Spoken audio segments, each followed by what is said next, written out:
অপবিশ্বাসের চেহারায় স্পষ্টতই হতাশার ছাপ দেখা যাচ্ছে।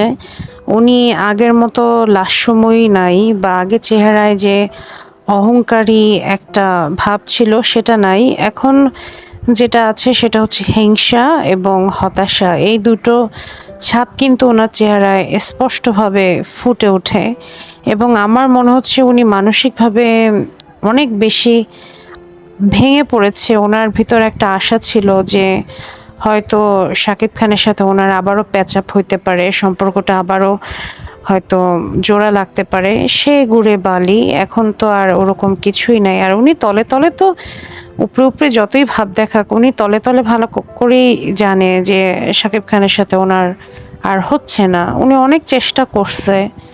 আসলে এরকম হয় না, একবারে যে রিলেশন ভেঙে যায় ৬-৭ বছর পর আবারও সেই রিলেশনে পুনরায় কামব্যাক করা, এটা তো পৃথিবীর কোনো সাধারণ পুরুষও করে না। আর সেখানে সুপারস্টার শাকিব খান, উনার তো রিসেন্ট তুফানের যা ঝলক আমি দেখলাম, তাতে ওনার স্মার্টনেস, ওনার লেভেল উনি অনেক উপরে নিয়ে গেছে। এখন এই অবস্থায় উনি অপবিশ্বাসকে আবারও গ্রহণ করবে, এটা তো সাধারণ দর্শক হিসেবে আমরা কখনোই মেনে নিব না।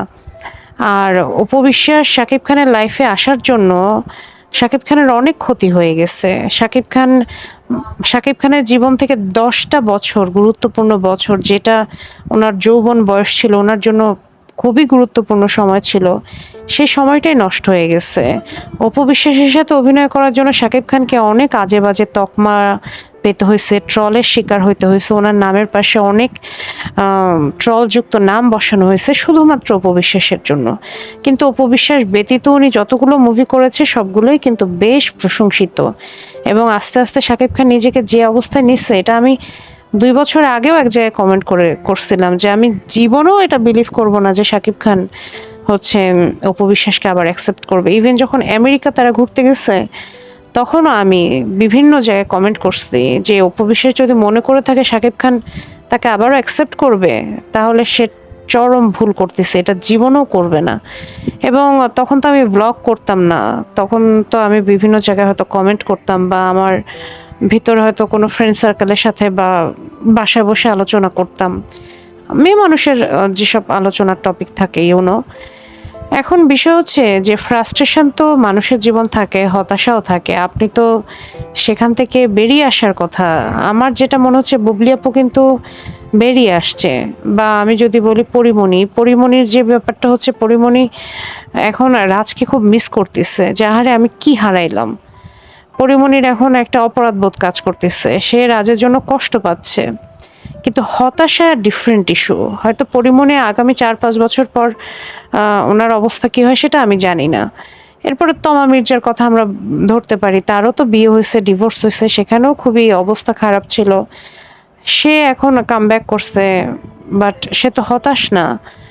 এমনকি বুবলিও কিন্তু ফ্রাস্ট্রেটেড না। ওনার চেহারা দেখলে কিন্তু বোঝা যায় যে উনি অনেক ধৈর্যশীল এবং উনি যে কষ্টগুলো পাচ্ছিল সেগুলো থেকে উতরে উঠছে। এখন আসলে ওনার ভিতরে ওরকম কষ্ট, হতাশা ওই জিনিসগুলো নাই। কিন্তু সামহাউ অপবিশ্বাস প্রথম কষ্ট পাচ্ছিল, ঠিক আছে। এরপরে তো সে বিভিন্ন টক শোতে গেছে, বলছে আমি বিয়ে করব, আমি তো একা থাকতে পারবো না, ডিভোর্স হয়ে গেছে। এমনকি ওনাকে এটাও জিজ্ঞেস করছে আপনাদের সম্পর্ক কি জোড়া লাগার মানে সম্ভাবনা আছে কিনা। উনি স্পষ্ট বলে দিছে যে না, জোড়া লাগার আর কোনো পসিবিলিটি নাই। তো তারপরেও কেন এখনো উনি আশায় বুক বেঁধে আছে, আসলে উনি সহ্যই করতে পারতেছে না। মানে বিষয়টা হচ্ছে কি, কেউ যখন একতলা থেকে পড়ে যায় তখন সেটার কষ্ট অন্যরকম। কিন্তু কেউ যখন যোগ্যতার থেকে বেশি কিছু পেয়ে যায় এবং সেখান থেকে সে ২০ তলায় ওঠে, সেখান থেকে সে পড়ে যায়, সেই ব্যথাটা কিন্তু অসহনীয়। সমস্যা হচ্ছে অপবিশ্বাস তার যোগ্যতার তুলনায় অনেক বেশি কিছু পেয়ে গেছে। শাকিব খান কিন্তু তার যোগ্যতা অনুযায়ী অনেক ভালো ভালো ডিরেক্টর এখনও ওনাকে কাস্ট করতে পারে নাই, যেটা তুফানের মাধ্যমে আমরা দেখতে পেলাম যে ওনার আসলে কত কিছু করার বাকি আছে এখনো। এবং ওনাকে কোনো ডিরেক্টর এখন পর্যন্ত প্রপার ইউজই করতে পারলো না, এটা ডিরেক্টরদের দোষ। কিন্তু অপু বিশ্বাস নিজের কোনো যোগ্যতা ছাড়াই উনি নিজের যোগ্যতার চেয়ে ১০০০ গুণ বেশি পেয়ে গেছে। একজন এমনকি যদি আমি বলি নাসরিনের কথা, দিলদারের নায়িকা, সেও ওনার থেকে অভিনয় বলেন, অ্যাট্রাকটিভ বলেন, চেহারা, ফিগার, নাচ সব দিক থেকে ওনার থেকে এগিয়ে। কিন্তু ওনার কথাবার্তাও নাসরিনের কথাবার্তা অনেক সুন্দর, শুদ্ধ। এখন অপু বিশ্বাস অনেক চেষ্টা করে ইংলিশে কথা বলার। আমার কথা হচ্ছে উনি বিউটিফিকেশনের জন্য ওনার টাকা পয়সা খরচ না করে উনি তো একটা ইংলিশের কোর্স করতে পারে, বাসায় টিচার রাখতে পারে। ওনার খুব ইংলিশে কথা বলতে ইচ্ছা করে, আমরা এটা বুঝতে পারি। ওনার খুব ইচ্ছা, তো বাসায় একটা টিচার রাখলেই তো হচ্ছে। এখন তো গুগলে, ইউটিউবে অনেক ইজি। তো আমার মনে হয় ওনার বয়সও হয়েছে, আর উনি এই ধরনের কথা বলে কিন্তু শাকিব খানকে ছোট করতেছে। শাকিব খান একজন মেগা স্টার, কিন্তু উনি এই ধরনের কথাবার্তা বললে হয় কি, মানুষ মনে করে ও আচ্ছা শাকিব খানের চয়েস এত খারাপ ছিল, ও আচ্ছা এটা শাকিব খানের এক্স ওয়াইফ না। তো এইগুলা কি, ওনার কারণে তো শাকিব খানও ছোট হচ্ছে, তাই না? তো আমার মনে হয় ওনার কথাবার্তা সুন্দর হওয়া উচিত। উনি আপাতত একদম আড়ালে চলে গেলে খুব ভালো হবে, যেহেতু ওনার টাকা পয়সার তো কোনো অভাব নাই। শাকিব খান তো সমস্ত ফিনান্সিয়াল দায়িত্ব নিছেই, আর উনিও মাসাল্লাহ বেশ টাকা পয়সা কামাইছে। তারপরেও বিভিন্ন জায়গায় তো ওপেনিংয়ে যায়, ওনার নিজস্ব ব্যবসা প্রতিষ্ঠান এখন আছে।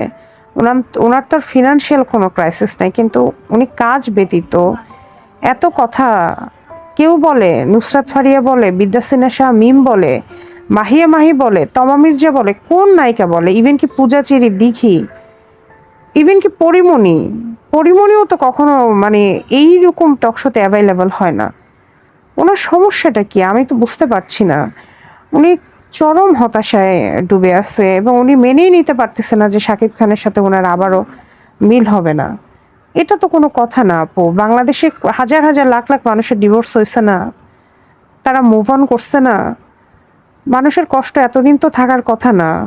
এখন কষ্ট এক জিনিস আর জেদ আর এক জিনিস। এখন আপনি জেদ ধরেই আছেন যে না যেমনি হোক। এখন শাকিব খান যদি ৩ নাম্বার বিয়ে করে ওই সংসারেও তো আপনি অশান্তি করবেন। তো আল্লাহ আপনাকে হেদায়েত দিক, আমি দোয়া করি। প্লিজ, আপনার কারণে পরিবেশ নষ্ট হচ্ছে। মানে এগুলো আসলে নেওয়া যাচ্ছে না, আর বিশ্বাস করেন আর নেওয়া যাচ্ছে না। একটু চুপ থাকেন না প্লিজ, এটা একটা রিকোয়েস্ট।